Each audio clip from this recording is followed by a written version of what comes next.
Guys, my name is Marcus, and in this video I will show you easy way, step by step, how you can remove widget in iPhone 14.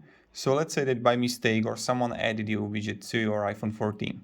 So what do you want to do is pretty like easy and simple. You want to hold the widget that you want to delete. Hold it, and then you're gonna have edit home screen, you're gonna have remove widget. Click on it.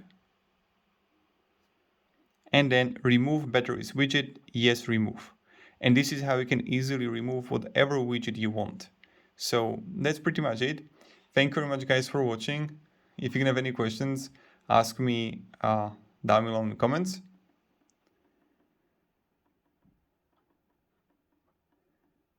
And yeah, have a great day and goodbye. See ya and goodbye.